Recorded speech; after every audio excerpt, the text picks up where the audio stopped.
Balenciaga, a brand that currently dominates fashion conversations, has a complex history that has brought it to the forefront of the industry.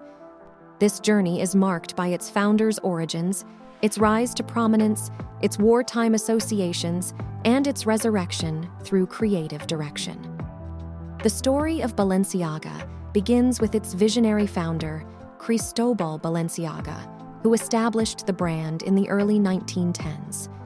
However, pinpointing the exact date of its inception is challenging due to Balenciaga's early successes even before formal business setup. His mother, Isa Galero, played a pivotal role in his development as a skilled seamstress, passing down her knowledge of sewing. This foundation enabled Balenciaga to create exceptional designs from a young age, including outfits for high society women. By age 22, Balenciaga had established his first couture atelier in San Sebastian, Spain. His clean lines and distinct Spanish influence set him apart as a designer. His early supporters, including the royal family, facilitated his rapid ascent in the fashion world. With the outbreak of the Spanish Civil War, Balenciaga relocated to Paris in 1937, where he gained recognition among fashion elites like Coco Chanel and Elsa Schiaparelli. Balenciaga's revolutionary influence became evident when he staged his first runway show in Paris in 1937. Despite the challenges posed by World War II, his designs garnered praise and captivated buyers and customers alike. The Nazi regime's appreciation for French couture spared Balenciaga's atelier, allowing him to continue creating garments during wartime. Although Balenciaga's connection to this period remains complex, his work during this time solidified his reputation as a fabric expert. Post-war Paris saw Balenciaga receive a consistent stream of high-quality fabrics from Italy, Spain, and France, thanks to exclusive contracts. This supply gave him a competitive edge, enabling him to create masterful designs that were distinctive for their clean lines and Spanish flair. His innovative designs, such as the mantle coat, balloon dress, and sack dress, propelled him to the forefront of fashion in the 1950s. Balenciaga's legacy continued to evolve through the 1960s, characterized by features like white collars, woolen fabrics, and cropped sleeves. However, the designer chose to close his house in 1968, a decision that marked the end of an era. Despite his death, the brand's name was sold, keeping its fragrance line alive. In 1986, Jack Bogart acquired Balenciaga's rights, aiming to resurrect the brand's fashion division. Under Jacques Bogart's ownership, Balenciaga made a return to the fashion scene in the late 1980s. Michael Goma became the brand's head designer and initiated the ready-to-wear line. The brand's resurgence included the launch of the ready-to-wear line, Tan Labor Lady, although sources differ on whether this was one or two lines. Goma's tenure saw mixed reviews for collections, yet the brand's association with luxury was re-established, aided by the reintroduction of fur and the opening of a Tokyo store. The creative direction shifted with Nicolas Ghesquiere's appointment in 1997. Ghesquiere, at just 25 years old, played a pivotal role in reshaping Balenciaga into the luxury brand it is today. He steered the brand toward innovative designs that resonated with audiences. This transformation marked the turning point that brought Balenciaga back to prominence, defining its modern identity and sparking the public's renewed interest in the brand's collections.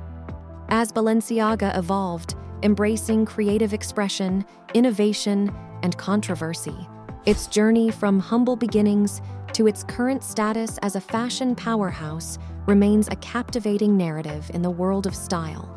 Jessica's transformative influence on the Balenciaga label cannot be understated. Prior to Jessica's involvement, Balenciaga found itself in a challenging position. Some even argue it was stagnating or on the verge of failure. However, Jessica Ghesquiere's strategic leadership over the span of 15 years revitalized the brand, turning it into one of the most captivating and dynamic names in the entire fashion industry. One of his pivotal contributions was the invention of the iconic Lariat bag in 2001, a design that remains immensely popular and sought after to this day. Intriguingly, even after the acquisition of Balenciaga by Gucci in 2001, Jessica's creative prowess didn't go unnoticed. Gucci reportedly reached out to him, seeking to glean insights into his success in order to enhance their own understanding of the industry. The recognition of Jessica's genius was evident, as his innovative strategies had not only resuscitated Balenciaga, but had also positioned him as a true visionary. As his tenure progressed, Jessica's creative journey at Balenciaga concluded with the Spring-Summer 2013 collection, characterized by its classic minimalism, slim silhouettes, and a restrained color palette. It's worth noting that his successor embraced similar qualities, reflecting the brand's recognition of the momentum they had achieved under Jessica's guidance. Alexander Wang took over as the creative head, ushering in a new era, although his time was marked by some controversies and departures. Under Wang's leadership, Balenciaga faced certain challenges. The brand attempted legal action against Nicole Chesquier, accusing her of damaging their brand image with her remarks. There were also significant design changes, including the 2013 redesign of the Balenciaga logo, the first alteration since 1917. Additionally, the brand's adherence to minimalism faced criticism as the trend started to wane in popularity by 2015. Wang eventually parted ways with Balenciaga, leading to the next transformative chapter, the introduction of Demna Gvasalia as creative director in 2015 marked a bold and strategic move for Balenciaga. Gvasalia, previously known for launching his own line Vêtements in 2014, brought fresh perspectives to the brand. His appointment was indicative of Balenciaga's readiness to take risks and rejuvenate its sales, which had been plateauing. Gvasalia's impact was felt immediately as he debuted his first collection for Balenciaga in 2016. Drawing inspiration from the Balenciaga archive, Gvasalia masterfully reimagined the brand's signatures for the modern woman. His debut collection, though met with mixed reviews at the time, demonstrated his ability to create a successful interpretation of Balenciaga's legacy.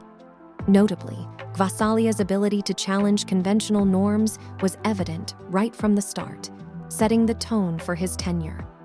Gvasalia's approach to design is best characterized by his willingness to embrace controversy and provoke thought. This characteristic has been evident in each collection he has produced, creating viral moments that spark discussions and drive attention to Balenciaga. The introduction of the ugly sneaker, the Balenciaga Triple S, the unconventional croc bag, the collaboration with Gucci and Adidas, and the play with pop culture references like The Simpsons have all contributed to Balenciaga's relevance and influence. Two notable collections that have underscored Gvasalia's impact on Balenciaga include the Autumn-Winter 2022 Couture Show and the Spring-Summer 2023 collection. The former, resonating deeply with the Russo-Ukrainian conflict, showcased Gvasalia's ability to infuse emotional depth into his work. The latter collection displayed Gvasalia's inclination to explore profound questions about fashion and its relevance in the modern age, challenging traditional notions of couture. As Balenciaga continues to evolve under Gvasalia's creative direction, his genius in pushing boundaries, asking critical questions, and challenging industry norms remains evident. His designs may not always adhere to conventional notions of beauty, but they consistently provoke thought and generate discussion, hallmarks of a designer who is shaping the discourse in the fashion world.